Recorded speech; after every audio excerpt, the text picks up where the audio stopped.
Hi, I'm Mike. And I'm Dave. And join us every Thursday for a new episode of Two Player Bros, a podcast about two guys who play way too many video games. Join me and Dave as we talk about the latest in Xbox, PlayStation, PC, and VR news, previews, and reviews. We have it all, and we play it all. And join us every other week for Post Game, where we play through and dive deep into our favorite modern classics and new releases. That's Two Player Bros, available every Thursday wherever you get your podcast, part of the Forgotten Entertainment family.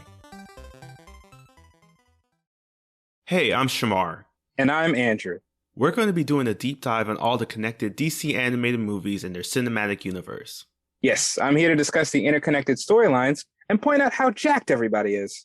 And I'm here to share deep comic book knowledge like Batman having his own sneaker line.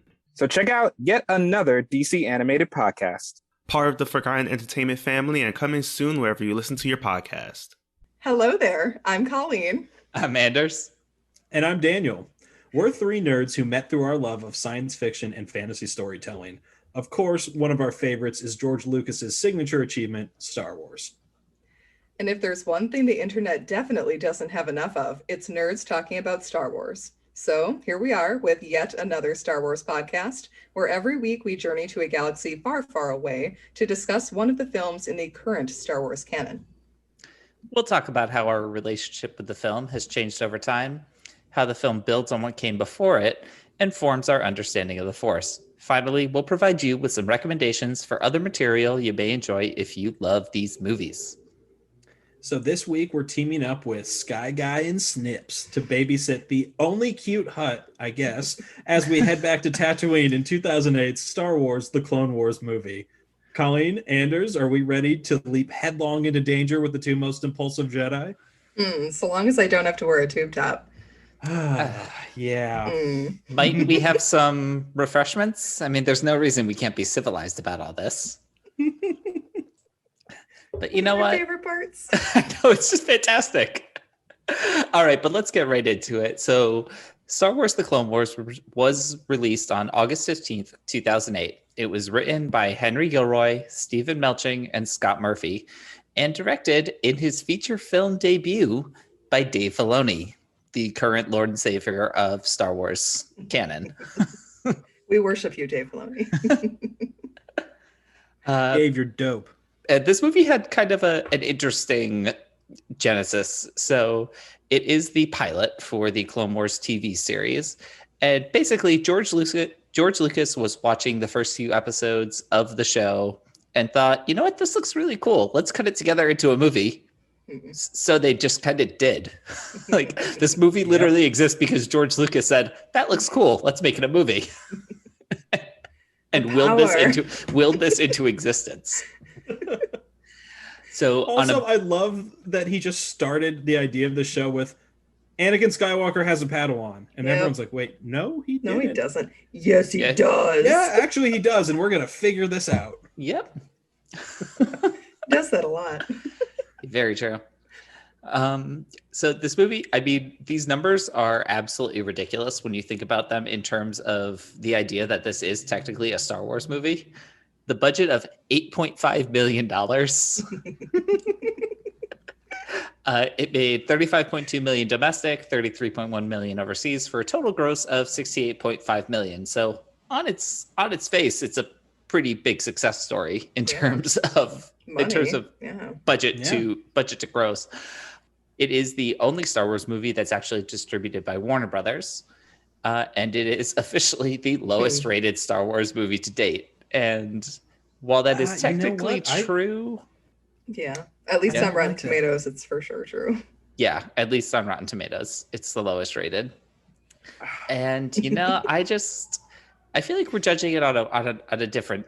It doesn't deserve to be judged like alongside the Skywalker films necessarily as a movie. Like if you want to do it as the story or whatever, but it's so different. Mm-hmm. It's such a different. I'm very thankful that Flo's not here for what I'm about to say. How is this movie rated lower than Attack of the Clones? I'm sorry, Flo. I love you. Oh, she will find you. Oh, I know. I'm so sorry. It's so. I mean, yikes. Yeah. So why don't we get into our reactions and relationship with the film? So, Colleen, do you want to start? Yes, definitely. I vaguely remember watching this the first time and being like utterly perplexed about what was going on. I was like, oh, Star Wars. Okay, I'll give this a shot. And then just watching it being very bemused, but also troubled by what I was seeing. I didn't really care for the animation, although the opening shots are very beautifully done. There are cinematography parts that are brilliant in this movie. Oh, The definitely. character animation, though, is a little rough. I also thought that Ahsoka seemed annoying and unnecessary. And this is a younger me, too, a younger, jaded me. I just can't imagine this version of you. I just was not. I know she's my queen now, but wow, yeah. At first, I was like, "What is this tween girl doing here in a tube top?" I mean, Yeah. it's really changed, though. I love Ahsoka. I love watching her meet Anakin, Rex, and Obi-Wan in this movie. All of those movies, the parts in the movie where she meets people, are adorable because they all think that she's too young to be in this position, and they underestimate her, which works in her favor a lot. I love that she's a pain in Anakin's ass immediately. Oh, it's so funny. Obi-Wan's just sitting there like, I Finally. don't have to deal with her. Finally, you know what it feels like. Exactly. Go take care of your Padawan. Or when he says, I think she should go with you. When Anakin's like, I'm out, bye. Like, don't forget your Padawan. The movie's never going to be like my favorite or a go-to, but I do enjoy it. I love Ventress. I love Dooku in this movie. The fact that they got Christopher Lee and Sam L to voice Dooku and Mace Windu is incredible. That's probably where a lot of the budget went. I think Sam L. I think in the honest trailer for this movie, they like make fun of Samuel L. Jackson for like not knowing that he wasn't contractually obligated to do this. Oh man. Fantastic. Yeah, because like nobody else is in it. None of the other actors are in it. Nope. Samuel and Christopher Lee were just bored one day and we're like, you know what? Why not? No, we're near a studio. Let's just go in and record. Daniel, how about you? So I actually saw this after I had seen all of Clone Wars, like season 7 included. Oh wow! Oh wow! Right. I'm really glad I didn't watch this because I was kind of in my cynical, the prequels are awful stage and like didn't really like that side of the universe at that point. So I would not have received this well. So it's not a bad movie. Like it gets a bad rap, but Anders, like you said earlier, it just should not be like compared to the Skywalker saga movies. It's its own thing. I don't think it's very well paced because it's just episodes mashed together, but it's still a very fun time. Like, just let them be episodes of the show. Mm-hmm. I mean, Ahsoka's a little bit annoying with the nicknames right away, but I did not care watching it the first time because I had already known that Ahsoka was my queen in the light of my life. So she's my favorite Star Wars character for a reason. And like Colleen, like you were saying, it's really fun seeing her get introduced to everyone because it's like, oh, this is where she starts, and then we know where she's gonna go. And so it's like I had a fun time. Like, so it was only the second time for me to watch it for this run through. And I really like it. It's not bad. Like, I just think if we were going to make a movie out of episodes of the show, the Rising Malevolence arc would have been more cinematic. Yeah, definitely. But I mean, I understand this was Ahsoka's origin story. I didn't really have any evolution to my views on this movie because I only saw it about a year and a half ago. It's fun. I like it. So I do remember seeing this movie in theaters, and I remember seeing it in theaters with absolutely zero context.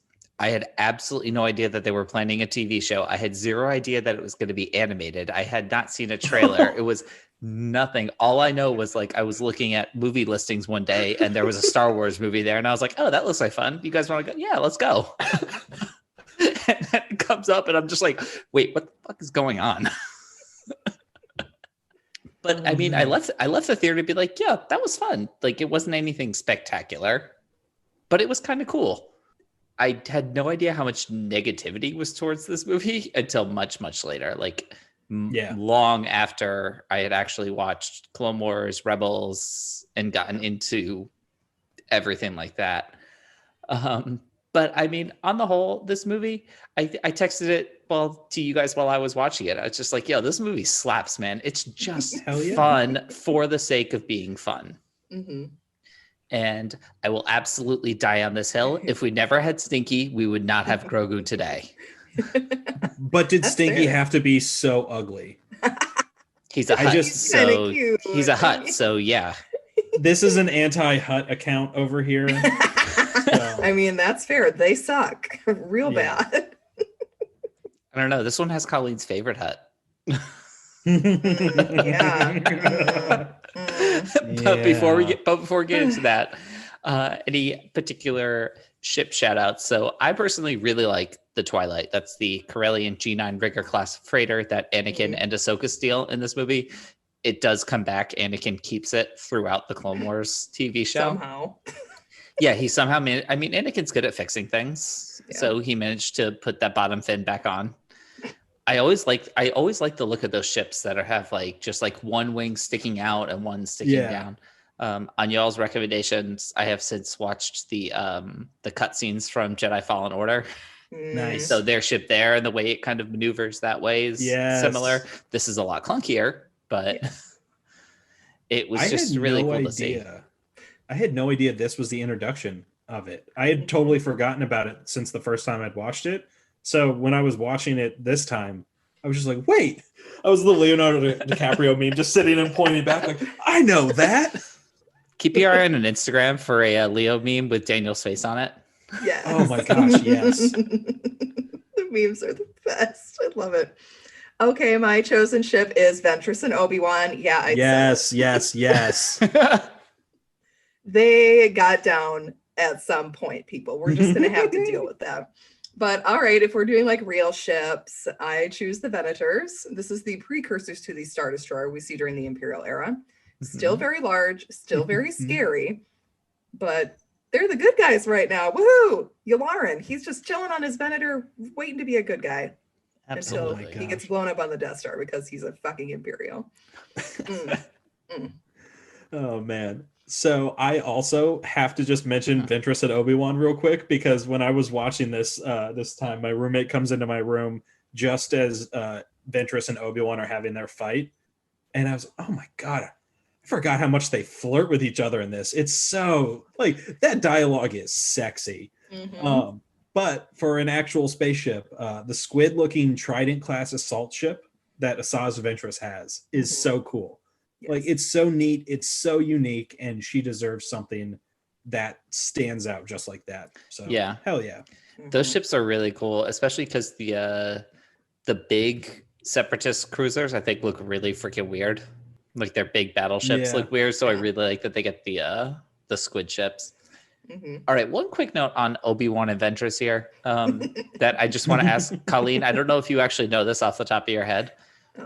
When in canon do they actually meet for the first time? Because this is one of the things that's weird about Clone Wars. It aired out of order. So we get to this, the ostensible pilot, and they have already met each other. Right. They're already talking like they know each other. I don't think she's in the 2 episodes that are technically before this. Yeah. So maybe they're using Genndy Tartakovsky's like precursor, even though it's not canon. Maybe they're just kind of using that to piggyback off of the relationship. So on that note, though, I don't believe Obi-Wan ever meets Ventress. Anakin does. So it's really like, where did this come from? Yeah, where did she come from? Maybe after Anakin fought her in those ones, he's like, there's this really weird dark side user, and Obi-Wan's like, do tell. Yeah, I was so excited to see her.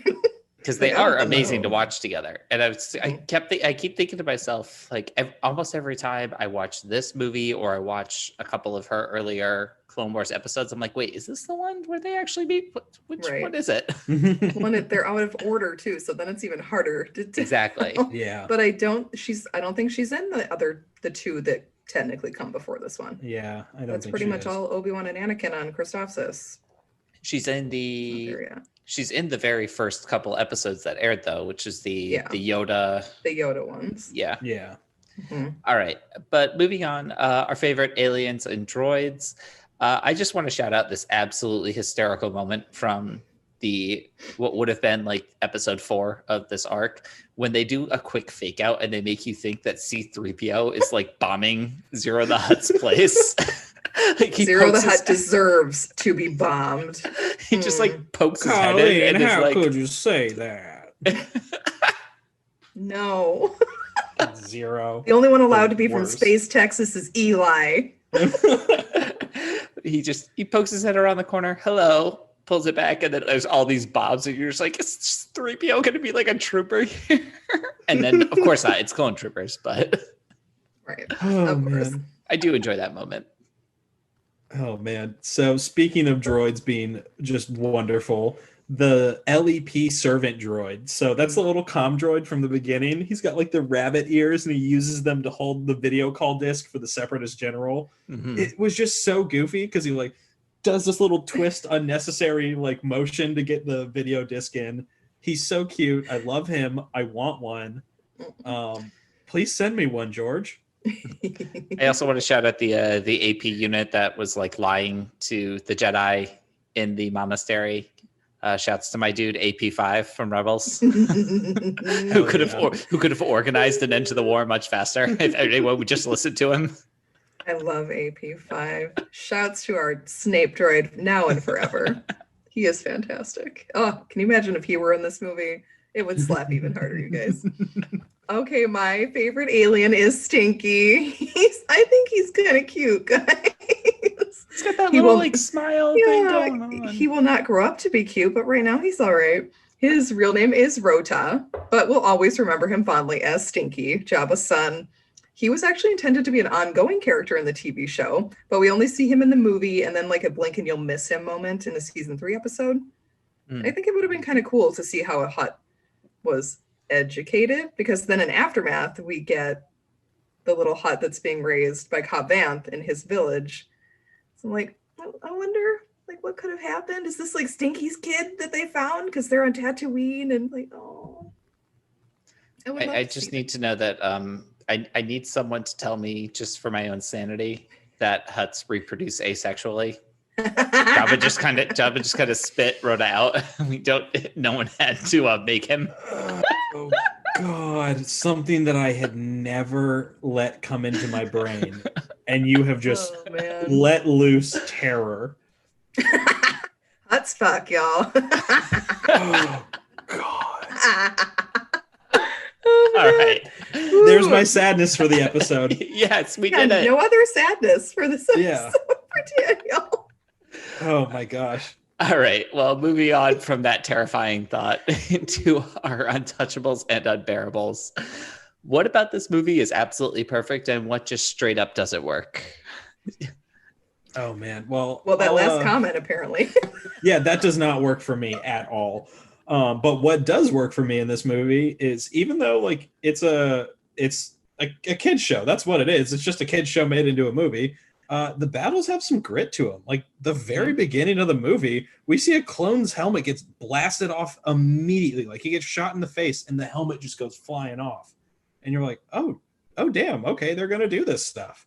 And then we've got Ahsoka. She's young and impetuous, but she's not treated like a joke. I like that there even is like some seriousness in like when she pulls the pillar down to save Anakin, it's like she's not worthless. She is strong. She just needs guidance, and I'm glad that like I felt like they got that across pretty well. It's like one also, good thing Yoda does. Yeah, is have Ahsoka be Anakin's Padawan. I mean, Yoda took some big L's, made some bad mistakes. This very good idea. Also, the other light of my life from Star Wars, we get sassy Clone Wars era Obi-Wan. Ooh, that beard. I have never wanted to like make out with a cartoon character, but here we are. Delightful. We've all been there. Yeah, I mean it's Obi-Wan from Clone Wars. Like everyone gets it. Also, Matt Lanter as Anakin, so expressive. It's a shame that we didn't get some of that performance in the prequels, but excuse me. We love you, Hayden. Hayden, It's we not your love you. fault. Yeah, bad direction, bad scripts. I'm excited for you in the Obi-Wan show, bud. Mm-hmm. And also, we've already mentioned her, but Asajj motherfucking Quinlan. She's fucking Quinlan. Yeah, she is. Ventress. Asajj Ventress. We get her. I love her. Right on my shelf behind me, the only lightsaber I own is Asajj Ventress's saber. Got it from Disney Galaxy's Edge. It's amazing. Oh, that's cool. That's I love her so much. I loved her since the Clone Wars 2003 series, and then they brought her into canon, and I am so thankful because she's the best. So yeah, this is a solid opening to the show. Like, I kind of wish I had started watching with this, but you know what? Oh well, I watched all of Clone Wars anyway, so This is just like a treat for you afterward. yeah, Exactly. It was fun to revisit this after I had seen everything else. For Unbearables, not much. It's mostly just the pacing and the humor. I mean, we knew what it was going to be. It's a kid's show, so some of the jokes just don't quite land for me. But that's just like something that I understood going in because it's a literal kid's show. Like, okay, it's not like the bad humor from the prequels where it was like, okay, this is a big budget movie. I expect a little bit better jokes. Also, as I mentioned, the pacing, just release it as episodes, guys. It didn't need to be a movie. Yeah.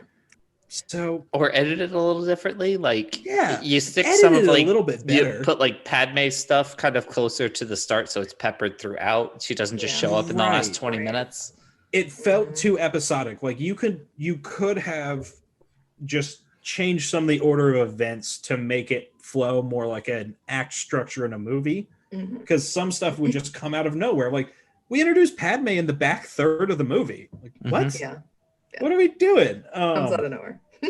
Yeah, if these were episodes of a TV show, I'd be like, oh, okay, cool. Like, it's a TV show. I get it. It's a different form of storytelling. The only like actual big negative I have, one of the few L's I will hand Ahsoka, don't ever call R2 R2E again. That just fucking sucks. Absolutely not. I will absolutely roll with Sky Guy and Snips. Like, yeah, some people totally hate them, and you know what, you do you, that's fine. I will never forgive her for R2E. Right. It's just bad. Like, you're right. Sky Guy Snips, it's like, okay, whatever. She's like 14. She's going to have like corny jokes or whatever. Like, fine. R2E? What? No. It's an atrocity. It's Sky atrocity Guy's against all of us. Sky Guy is actually kind of funny because she does it in front of the clones. Grown on me. Yes, and the clones are like... and then he has to think of something, and the best he can come up with is Snips. Yeah, like Snips because she was snippy with me. Like, okay, come on, bud. Not your best moment. But yeah, I mean, that's really like all of the criticisms I have for this movie. Yeah, for me, I mean, the animation's a little clunky in parts, but I think that might also be me kind of comparing it to some of the more recent Star Wars animation to come. Like, watch this and watch the opening of the Siege of Mandalore, and you'll be like, this is how far animation has come. The evolution is wild. It's absolutely wild. So with that stuff kind of fresh in my mind, I might be a little bit more critical of this from 2008. I love the instant dynamic that gets established between Anakin, Ahsoka, and Obi-Wan. Like the three of them act as a trio so well right from the offset. Anakin and Ahsoka establish this kind of banter back and forth that they are a little annoyed with each other, but they're also easily growing to respect each other very quickly. Like, Anakin has that really, really funny, like, I agree with her. I think we should do that.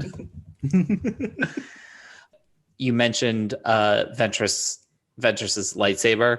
I love her sabers. Like, they are so cool. It's a really interesting combination of like Maul and Dooku because they're both curved, just like Dooku's is. And then she can put them together to be a staff, but it's because of the curves, it kind of forms more of like an S that she's working with. And it's really, really cool. I do have one unbearable though, and this is not for the movie itself, but for Disney Plus. Disney Plus refuses to recognize this as a movie. If you go to the Star Wars section, it's not under movies, it's under quote unquote specials. And I'm like, no, fuck you guys. It's a movie. It's a movie. Like either put it under movies or put it in the Clone Wars. Yeah, either put it under movies or edit it apart into 4 separate episodes and put it in the show. It was literally released in movie theaters. Like it's a movie. It's a movie. Oh wow, that's just wild. Man. Oh, Disney, we love you also, but that's not a good move. My Untouchables. While we're at it, release your shows on Eastern Standard Time instead of please, Pacific Lord, time. please help us all. These two are in Eastern, and I'm in Narnia, aka Central. Please have mercy on our brains at 2 and 3 a.m. in the morning. Please. Ugh. Okay, Untouchables for me.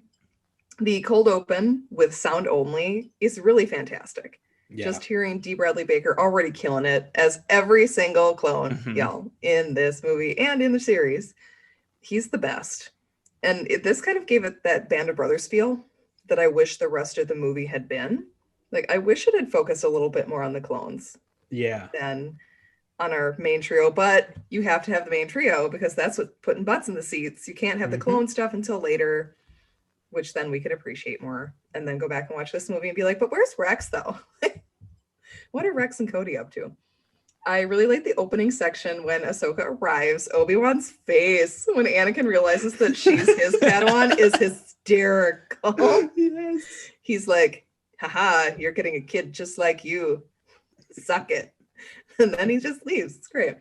I love that Anakin seems to be a little jelly that Obi-Wan's getting a new Padawan. Like, my dad can't have another kid. This is not okay.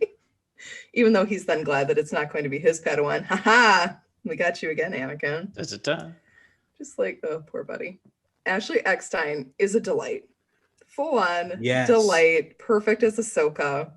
Her voice just gets better as the series goes on too. Like, it's amazing that she did this well with this movie, because I'm sure she had people breathing down her freaking neck. Like, you have to make this character work. You have to make her likable and perfect and blah, blah, blah. And I thought she did a really good job. All the voice actors really brought it They really did. for this movie and this series. Like, Matt Lanter, like we said, is so good. James Earl Taylor is amazing as Obi-Wan. Yeah. I kind of forget that he's not Ewan McGregor.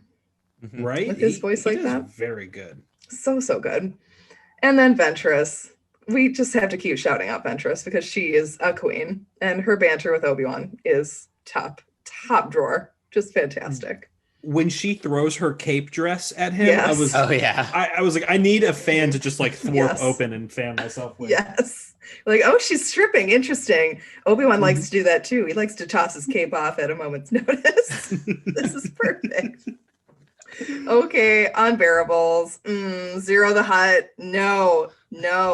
Oh, you don't like Zero?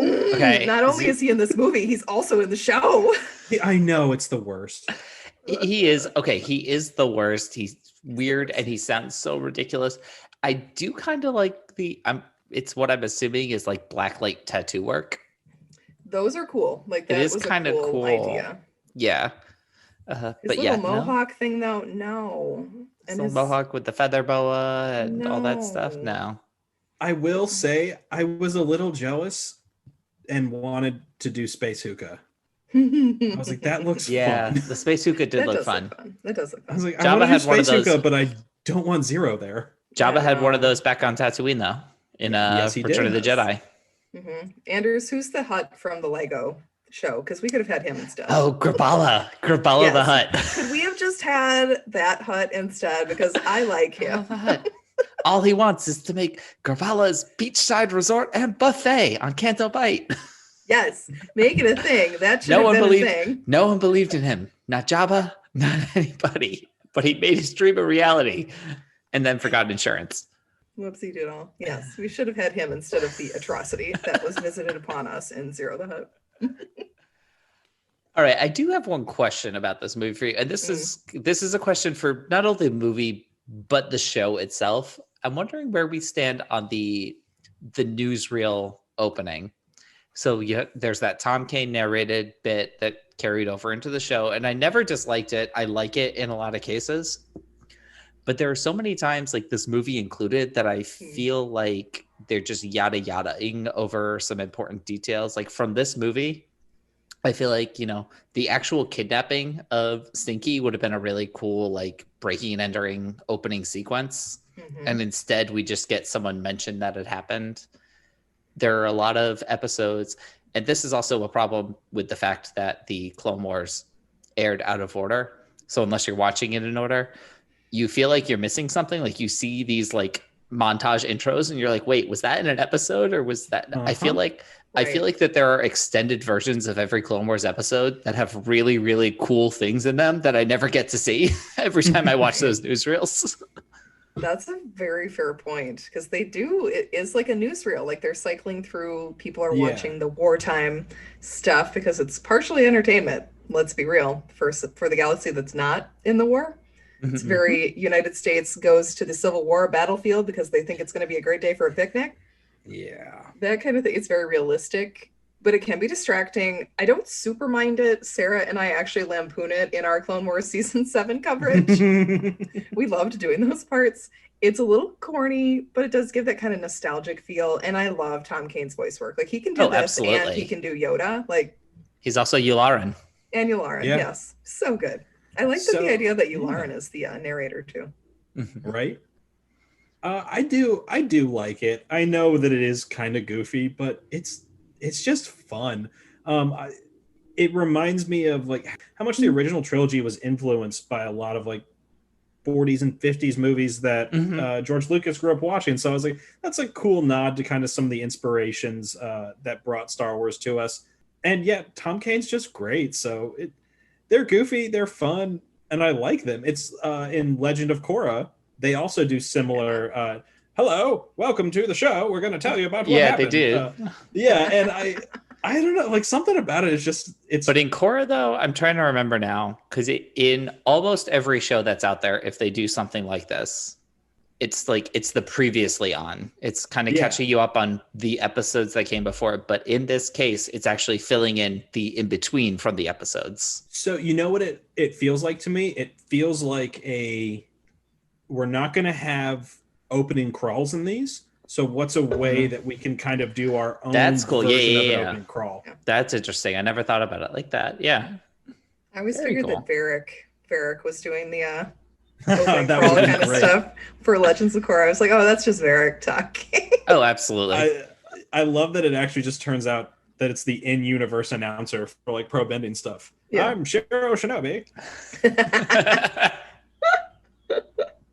All right, before we move into our next segment, we'd like to take a moment to tell you about Baxter Blue. So do you experience digital eye strain, staring at digital screens all the time and exposing yourself to too much blue light? Baxter Blue glasses are not your average frames. These blue light lenses filter 80% of the highest energy blue light, eliminating 99% of glare. So this past year, we've all been glued to our devices more than ever.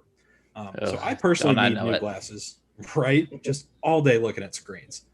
So I need new glasses, and I have been getting headaches because I stare at a screen all day for work, and then I come home and stare at a screen some more. So luckily, Anders had been telling me about his blue light glasses and how the headaches were going away within days. So I'm going to need to get myself a pair now. Our exposure to digital light has soared, and our eyes and our sleep are suffering as a result. I know mine definitely. So Baxter Blue is also determined to be a force for good and provides a pair of reading glasses to someone in need for every pair sold, which is awesome. So this eyewear is built for our digital age, and Baxter Blue is giving our listeners 10% off your next purchase of blue light, sleep, or kids glasses. So click the link in our show notes for your exclusive discount. This is the sign you've been waiting for to invest in blue light glasses.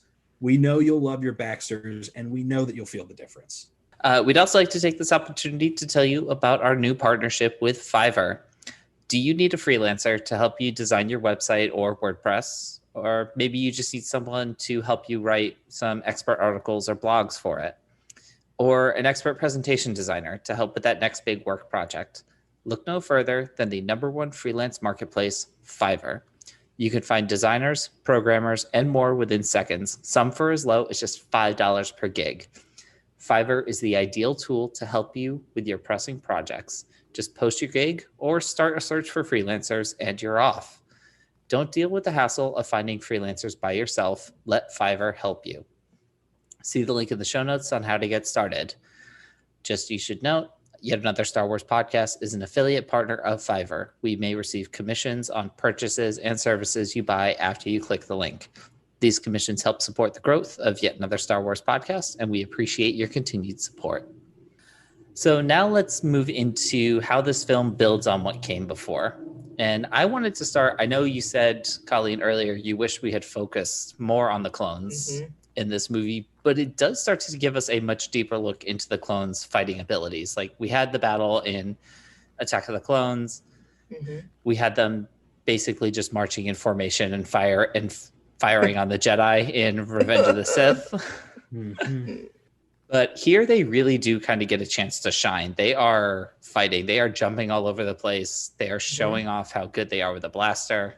And it just gets a lot more details than we got in the previous movies. And we also start to see some of the complexities, you know, the things that people didn't necessarily like about some of the prequels, the kind of politicking that has to go on, backdoor dealings that happen if you are running a country, or in this case, a soon-to-be empire during a war, like needing to have treaties with the Hutts in order to gain access to the supply lines to supply your troops. Oh, those trade routes from Phantom Menace. All of a sudden, those trade routes are important again. Shocking. Yeah, the hyperspace lanes, you have to have access to them or you're screwed. Not if you have a Wayfinder. We're just going to keep bringing that up, aren't we? Absolutely. I'm fine, everyone. I'm going to collect myself before I go off on a rant. Cleansing breaths.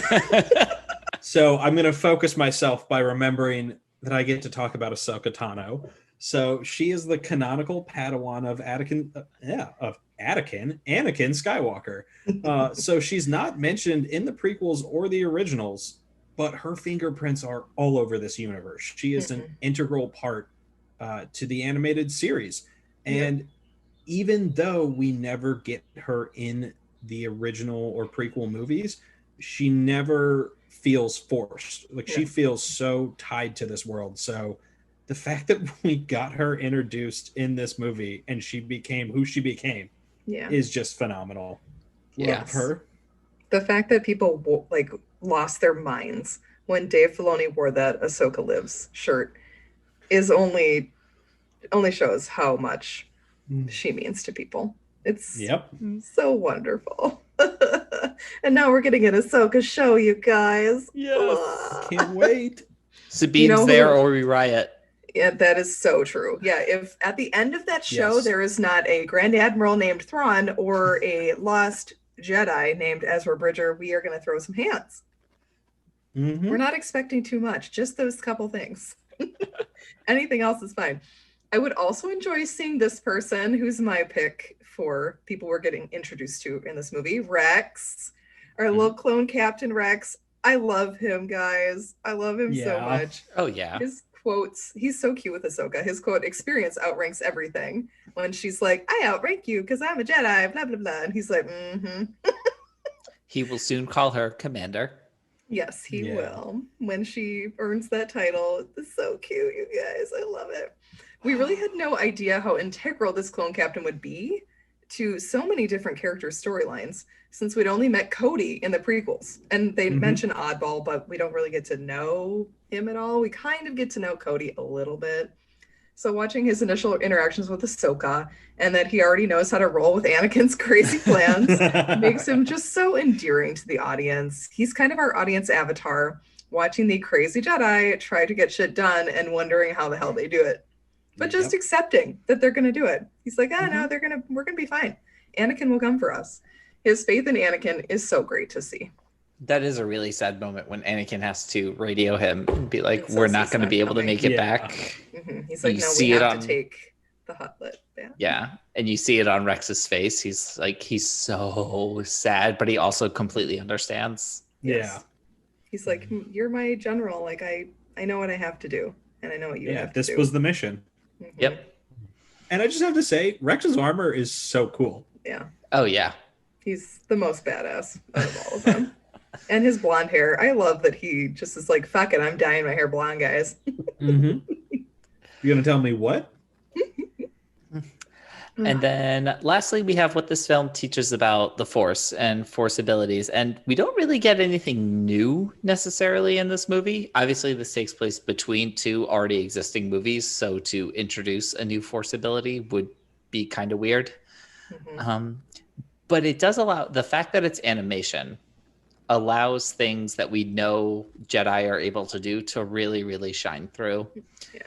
So we've talked before about how Star Wars has a very passing relationship with the laws of physics, which is totally fine.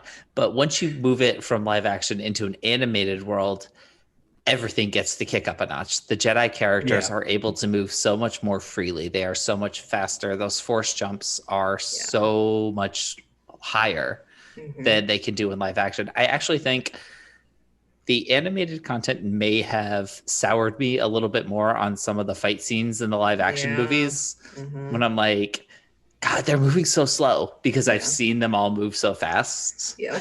Unless Ray Park is it's doing like, this is how they should move. Exactly. This is how they should do it. And they aren't doing it. Why not? Right. Also, the super casual telekinesis, like they're much more likely in the animated content to just be like, oh, let me just take these rocks and turn them into a table and chairs for no real reason.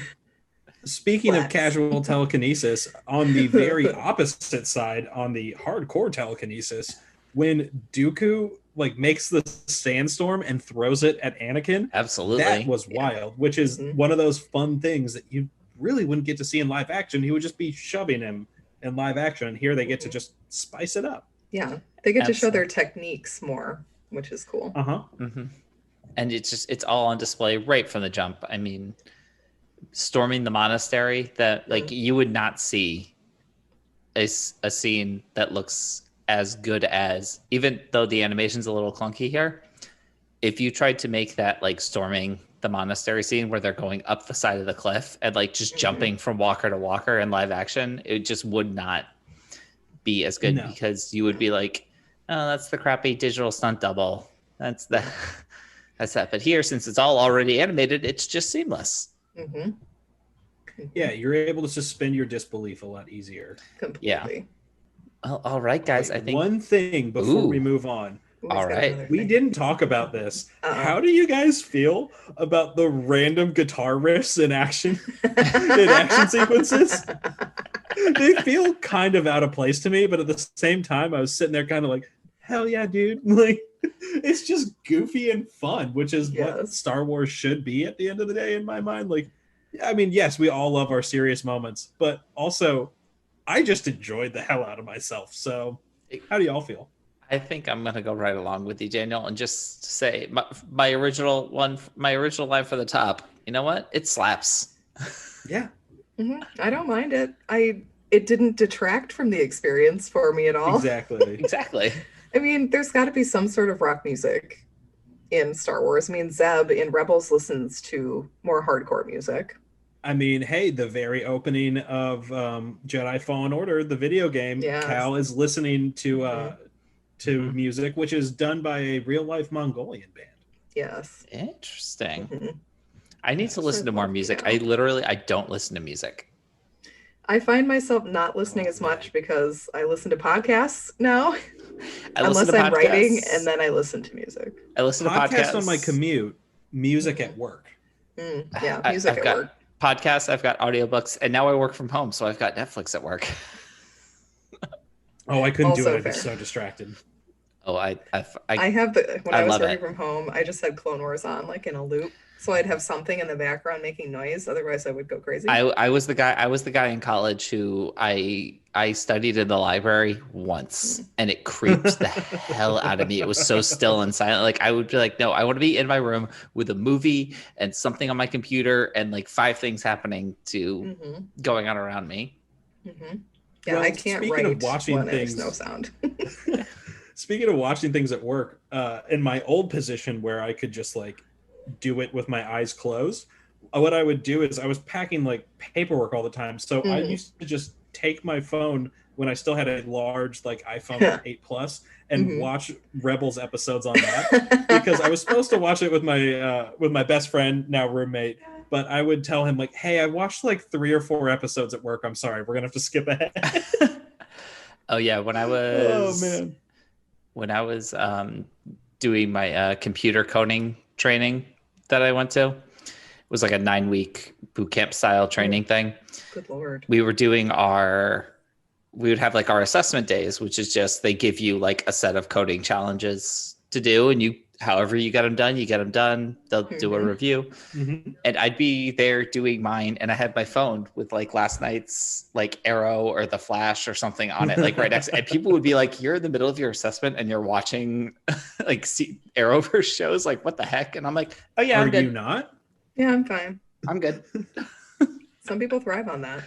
Yeah. Oh man. So speaking of watching a lot of TV, we are going to end today, I think, with recommendations, other content you may enjoy if you liked the Clone Wars movie. Yes. So I'm going to focus on great animated content that we haven't covered yet. If you like great fantasy stories about chosen ones and adorable dragons, try The Dragon Prince, which is streaming on Netflix. It's so good, you guys. It's if you really like Atla, if you like Legend of Korra, The Dragon Prince is kind of like the nephew of those shows. It's another good one to watch with your kids. There are some intense parts. I was like, oh, all right, I guess we're doing this. This is fine. But it's so good. It's so cute, very wholesome. Definitely recommend for the whole family. Also check out The Mitchells versus the Machines, which is on Netflix too, which is basically like The Incredibles, but if the family was normal and trying to stop an alien apocalypse. Adorable, great animation. Voice work is really good. It is. And then, of course, I cannot talk about great animated content without including Into the Spider-Verse. Absolutely. It's so amazing. So good. Stunning. I was blown away when I watched this movie. It's pretty much the best animation, voice work, storyline from a superhero movie I've seen ever, maybe. Especially, I mean, the animation, yes, because there's not a ton of animated content except for the really excellent Batman stuff. But Spider-Verse, I was just like, oh my God, this is stunningly beautiful. I just finished Static Shock today on HBO Max. Ooh. Oh, a great show. Yeah. I loved that show. Animated content, people. Watch the animated content. Yeah, watch Static Shock, guys. So I don't know if we've actually used it as a recommendation before. I know we've talked about it. If you guys haven't seen it, go watch the 2003 Genndy Tartakovsky Clone Wars shorts. So they're all kind of pieced together in one big chunk on Disney Plus now, but they used to come out online in like 2-3 minute increments. I remember just devouring them as a kid. And then when they finally started doing more long form, like 5 to 10 minute to even like 15 minutes on some, oh my gosh, I was losing my mind. We get Shock T. Oh, we get a terrifying Grievous. Who knew Anakin had tattoos? Right? So Anakin gets tattoos. He also gets scarred because he and Asajj Ventress have their first meeting, which is an amazing duel. She cuts his face, and it's wild. So yeah, it's a great time. I don't think it's not canon anymore. But I mean, who cares? It's still a great ride. Everyone should check it out. And then speaking of Russians, because Genndy Tartakovsky is Russian himself, I recently in the last few days found a late Soviet era rock band called Kino. Again, another random music thing that has no bearing on what we're talking about, but it's been really fun to listen to. Like, it's just peak, like, it feels like American rock, but sung in Russian. It's very interesting. So they're on Spotify, Apple Music, YouTube, wherever. Go look it up, Kino. And then, RIP to Victor Soy. He was the lead musician who passed away in a car accident, unfortunately. So, yeah, thank you for being one of the music innovators in Russia. He's still celebrated to this day. I love a music wreck. Get after it. And then for me, I'm pretty sure we've mentioned it before, but I will plug it again. Go read Ahsoka, the novel by E.K. Johnson, which tells the story of Ahsoka Tano post Revenge of the Sith. amazing story, leads right from the Clone Wars into Rebels. Also watch Rebels. I mean, obviously. Mm-hmm. And I mean, if you enjoyed this movie, obviously check out the rest of the Clone Wars show. I would personally recommend doing it in sequential order, not aired order. It just Yes. makes a lot more sense. Yep. Find the guide online. I don't know if Disney Plus has an option to sort the episodes that way, but No. The Star Wars It's tragedy. Star Wars website itself has an episode guide that shows you how to watch in chronological order. Yep. and it's only the first like three seasons, I think, Yeah. that really jump around a lot. Once they got into like season 4 and 5, they were like, okay, we should be serialized at this point. Yeah. Yeah. If you are interested in checking out a basically movie length first episode of a Star Wars TV show that works super, super well, if you haven't yet, check out The Bad Batch. Yep. Seriously. It started so good. At this point, we've only got 2 episodes at the time we're recording this. And then some other franchise expanding animated content that is just super fun if you're just along for the ride. Both of these are on Netflix. Check out Jurassic Park Camp Cretaceous, which take place alongside the Jurassic World movies. It's so good. It's so much fun. And then I love dinosaurs. I did not know about this. Oh yeah. Oh my God. Oh, Daniel, No? it's so good. The new season's coming out in like 2 or 3 weeks. I love dinosaurs so much. So yes, please. And then the one that is just the most over-the-top, ridiculous fun that makes no sense, but you know what? I don't care. Fast and Furious Spy Racers. Of course. featuring Don Toretto's little cousin. Yeah. Oh my God. All right, guys, I think that is where we are going to leave it for today. So thank you guys for joining us today. You can find us on Twitter and Instagram at YASWpod. Follow us wherever you get your podcasts. Hit that subscribe button. Check out all the offerings from the Forgotten Entertainment family at forgottenentertainment.com. You can also find Colleen's book reviews on bohemiangeekstudies.com. And you can find both her and I on the Bohemian Geek Studies podcast, where we are currently diving into Star Wars Rebels. Daniel is also joining us sometimes now as we recap the episodes of The Bad Batch. Mm-hmm. Oh, can't wait. Cannot wait for the next one. I'm ready. And until then, tune in next time when we will meet some OG Rebels as we dive headfirst into one of the greatest Star Wars movies ever made, Rogue One, a Star Wars I story. cannot wait to talk about this movie. Oh my gosh. Talk about a movie slaps. Yes. Oh, yes. Yes. All right. Bye, everybody. Bye, everyone. I'm so sorry. I'm looking at it. I just couldn't think. My brain is fried. All right. That's one of the reasons I was like, I've had a very long couple of days. I wasn't drinking the last couple of days. So I'm like, no, I'm pouring one for tonight because this is going to be fun.